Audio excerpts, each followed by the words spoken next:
여러분 안녕하세요. 강날TV입니다.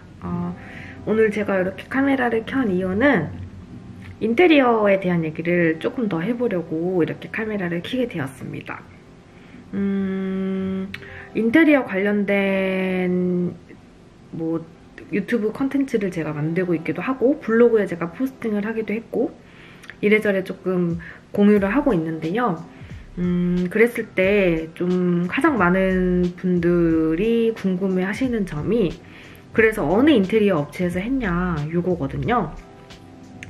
근데 저는 유명한 인테리어 업체에서 한 것도 아니고 뭐 인터넷에 막 예쁜 후기를 많이 올리는 그런 인테리어 업체에서 한 것도 아니고 저희 동네에서 가까운 인테리어 업체 견적을 받아보고 그중에서 가장 괜찮은 업체를 선택을 했었거든요.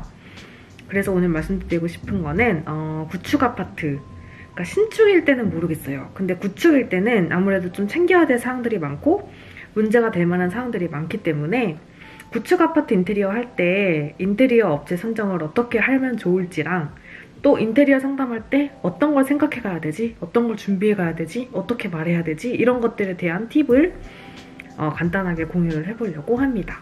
가장 먼저 인테리어 업체를 저는 어떻게 선택을 했냐면요. 저희 동네를 돌아다녀 보면서 인테리어 업체 간판이 꽤 많이 보여요. 보다 보면 그 업체들 연락처를 다 제가 수집을 했고 그 다음에 인터넷 뭐 블로그에 뭐 홍보 글이든 아니면 뭐 후기는 사실 잘 없거든요. 완전 동네 인테리어 업체 같은 경우에는. 그래서 본인들이 블로그 운영을 하고 있는 그런 인테리어 업체를 좀 찾아서 한 5군데에서 6군데 정도 추렸어요. 그리고 동네 카페가 또 있을 거예요. 맘카페처럼. 이런 곳에 이제 정보를 좀 많이 입수를 하고 Q&A에다가 괜찮은 인테리어 업체 있는지 물어보고 이런 식으로 해가지고 저는 정보를 수집을 했고 그 다음에 이제 전화를 돌렸죠. 막상 찾아가는 게 쉽지 않았던 게 코로나도 그렇기도 했고 또 제가 직장이 서울이다 보니까 지금 저희 집은 경기도거든요. 그래서 매번 이걸 왔다 갔다 직장 끝나고 퇴근하고 왔다 갔다 하는 게 쉽지가 않아서 우선 전화를 다 돌려서 대략적인 견적을 물어보기도 했고 또 사장님 스타일도 좀 대략 파악을 했거든요. 그래서 나중에는 2~3군데로 딱 추렸어요. 그래서 여기는 내가 직접 찾아가서 상담을 받아야겠다라고 추렸고 전화를 미리 드려서 이제 주말에 약속을 잡고 그 다음에 찾아가서 대략적인 견적을 뽑았습니다. 그래서 제가 결국 직접 견적을 받은 곳은 총 3군데인데 그중에 제가 지금 진행했던 업체를 선택하게 된 이유를 말씀을 드릴게요. 가장 첫 번째로는 우리 아파트를 올 수리했던 경험이 여러 번 있으신 분. 심지어 그 업체는 지금 저희 아파트 공사할 때 다른 동의 다른 호수도 같이 약간 진행을 하고 있었어요. 경험이 여러 번 있으신 분인 거죠. 그래서 제가 뭔가 원하는 것 이런 걸 얘기했을 때 그 아파트는 이렇게 해서 이게 안 맞을 수 있어요. 뭐 그 아파트는 이게 안 되어 있어서 이것도 해야 돼요. 이 아파트는 그거는 이렇게 되었기 때문에 굳이 뭐 그렇게 하실 필요는 없습니다. 뭐 이런 식으로 저도 잘 모르는 정보를 훨씬 많이 알고 계셨기 때문에 상담을 하면서 좀 되게 좋았던 점이 있었어요. 그리고 두 번째로는 동네에 계시다 보니까 뭔가 공사를 할 때 현장에 많이 자주 방문을 해주시더라고요. 그러니까 그냥 뭐 도배라든지 바닥이라든지 할 때 그 작업하시는 분들만 와가지고 다 하고 그냥 가는 게 아니라 그분이 현장에 직접 오셔가지고 계속 봐주시고 체크해주시고 그렇게 해서 저한테 연락도 해주시고 막 오늘은 이러이러해서 이게 끝났습니다. 사진 보여주시고 이런 식으로 저랑 계속 소통을 해주셨거든요. 근데 저는 제가 직장인이기도 하고 아무리 제가 여기다 큰 돈을 쏟았지만 막 7시, 8시에 퇴근해가지고 여기까지 오고 막 왔다 갔다 하는 게 사실 쉽지가 않더라고요. 그 밤에. 그래서 사장님한테 좀 많이 의지를 했던 것도 있고 제가 사장님한테 저 일하고 있지만 문자 이런 거 볼 수도 있으니까 뭔가 문제가 있거나 선택해야 될 상황이 있거나 그런 게 있으면 저한테 바로바로 얘기를 좀 해달라고 제가 미리 부탁을 드려놨었거든요. 그래서 이제 그런 부분에 있어서 굉장히 동네 인테리어 업체를 선정한 것이 잘했다라고 제가 개인적으로 생각을 했던 부분입니다. 그 다음에 제가 두 번째로 말씀드리고 싶은 거는 인테리어 상담을 할 때 뭘 준비해 가야 되고 뭘 생각해 가야 될지 요거에 대한 건데요. 제가 가장 많이 참고한 데는 오늘의 집이라는 어플리케이션이에요.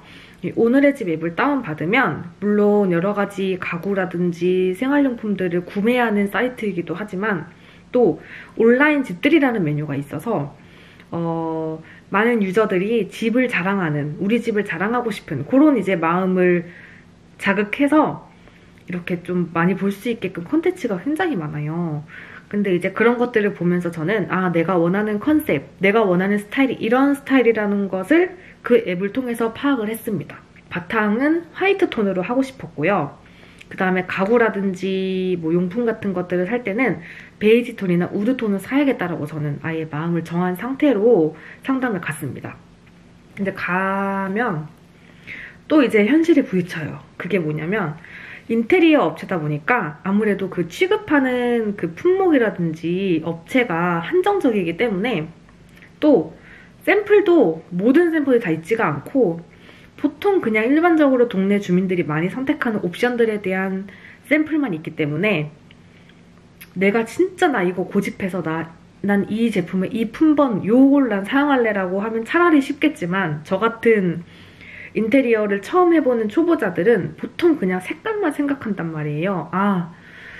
이 색깔 나 이 모양 원하는데 근데 샘플이 없어. 그리고 사장님은 그거를 막 열심히 구해줄 마음도 없어. 그리고 이게 있는지 없는지도 몰라. 그렇다고 제가 정말 이걸 원하면 뭔가 품번이라든지 뭘 확실히 알아야 되는데 그것도 아니야. 그냥 이런 느낌만 원해. 약간 애매한 상황일 때 좀 당황을 할 수 있거든요. 그러면 이제 내가 약간 양보를 하고 있는 것 중에서 고르자 약간 이렇게 돼요. 타협을 하게 되는데 그랬을 때 내가 원하는 컨셉이라든지 컬러감이 확실히 있으면 그 중에서 그래도 선택할 때 최선의 것을 선택을 할 수가 있단 말이에요. 그렇게 고른 게 이제 저희 화장실 타일이고 또 주방 타일이고 이제 그런 식으로 선택을 하나씩 해나가는 건데 그런 컨셉이라든지 뭐 그런 게 없이 약간 특이하고 독특한 어떤 그런 컨셉을 원한다. 나는 그것만 그냥 난 이것만 할 거야. 막 이런 마인드가 있는 분들은 정말 원한다면 뭐 어디 제조업체, 어디 브랜드의 어떤 제품, 어떤 품번인지를 차라리 명확하게 알아서 정해가는 게 좋고 그게 아닌 라면 약간 저처럼 타협점을 찾으셔야 되는데 그 타협점을 찾을 수 있는 가장 좋은 방법은 전체적인 컨셉을 미리 구상을 해가는 거예요. 그러면 거기에 맞춰서 최대한 선택을 할 수 있거든요. 중문, 샤시 교체, 뭐 폴딩 도어 이런 것들 있잖아요. 그러니까 약간 좀 큼직큼직한 것들은 할지 말지를 미리 정해가거나 아니면 장단점이 뭔지를 미리 철저하게 파악을 하고 가는 게 좋습니다. 거기 가면 솔직히 상담할 때 공간별로 자 여기 타일 고르세요. 자 여기 벽지 이거 고르세요. 이거 고르기 바쁜데 내가 거기서 근데 왜 폴딩도 하나 뭐하나 중문을 할까 말까 막 이거 할까 말까요. 막 해야 되나 말아야 되나 막 이렇게 정돈이 안 되어 있으면 그거를 사장님이 정해줄 수는 없거든요. 사장님은 다 물론 추천해 주실 수 있지만 다 장단점이 있고 일단 비용이 왔다 갔다 하기 때문에 그거는 결국엔 제 선택이란 말이죠. 근데 그거를 거기서 미리 정해가지 않으면 시간이 굉장히 지체가 되고 좀 곤란한 일이 발생할 수도 있기 때문에 그런 큼직큼직한 것들은 본인이 미리 어느 정도 인터넷을 통해서 장단점도 알아놓고 비용도 이 정도 될 거라는 거 알아놓은 상태로 가는 것을 추천을 합니다. 그리고 마지막으로 말씀드리고 싶은 거는 그 인테리어 할 집의 사진을 미리 좀 찍어갈 수 있거나 구할 수 있으면 그렇게 가져가는 거를 추천을 하고요. 왜냐면 실측은 인테리어 상담하고 나서 진짜 계약금까지 걸고 나서 이제 하는 거기 때문에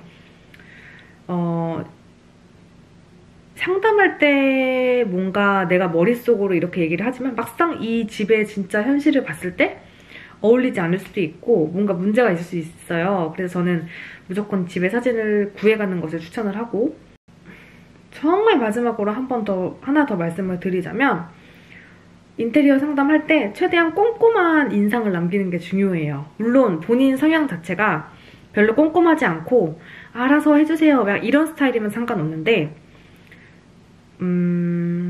나는 막 하나하나 다 마음에 들게 하고 싶어. 솔직히 신혼부부고 처음 집을 매수하는 거고 그러니까 3천만 원 이렇게 큰 돈을 들여서 하는 거기 때문에 뭔가 내 뜻대로 안 나오면 되게 마음이 상하거든요.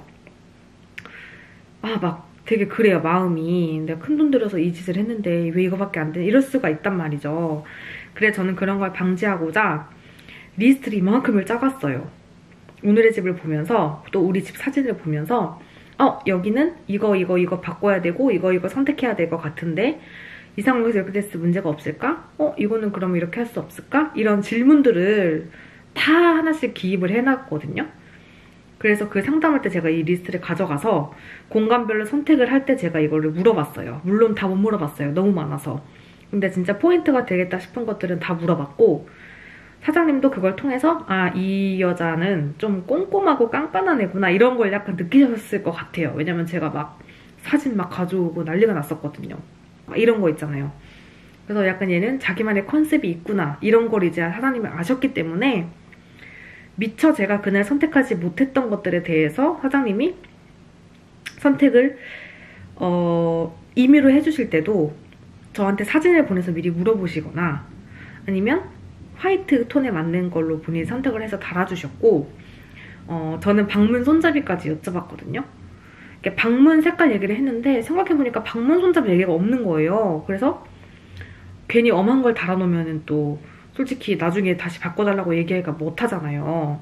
그래서 저는 그러면 방문 손잡이는 어떤 걸 선택할 수 있습니까? 여쭤봤고 이런 것도 있는데 골라봐라 라고 하셔가지고 저는 그중에 골랐고 결국에는 제가 원하는 손잡이로 다 달아주셨어요. 이제 그런 디테일한 것들도 본인이 나중에 속상하기 싫으면 좀 귀찮겠지만 좀 시간이 많이 지체가 되겠지만 그래도 꼼꼼하게 얘기를 하고 내가 원하는 거를 분명하게 얘기를 하는 것이 서로 업체한테도 좋고 저한테도 좋고 상호에게 좋은 것 같습니다. 가장 중요한 거는 인테리어 사장님의 마인드인 것 같아요. 그 사장님의 성향, 꼼꼼하신지 아니면 좀 대충대충 이렇게 해서 잔금 받고 끝내려는 분인지 이제 그런 것들이 상담을 하다 보면 약간 느낌이 오거든요. 사실 통화만 해도 느낌이 오고 맘카페 이런 데 후기 같은 거 찾아보면 후기가 다 나와요. 그렇기 때문에 저는 좀 서로 얼굴 붉히지 않고 서로 만족하고 기분 좋은 상태로 끝내고 싶었어요. 이렇게 큰 돈을 들여서 하는 거니까. 그래서 최대한 이런 문제가 있었을 수도 있다라고 했을 때 그거에 대해서 이때 얘기 안 했잖아요 막 이렇게 싸우려고 하는 게 아니라 그래서 어떻게 해결할 수 있을지에 대한 얘기를 주로 했었고 사장님도 제가 뭐라 하지 않고 이 정도면 괜찮네요. 이 정도면 괜찮네요. 이런 식으로 하니까 오히려 더 케어를 많이 해주셨다는 느낌을 저는 받았거든요.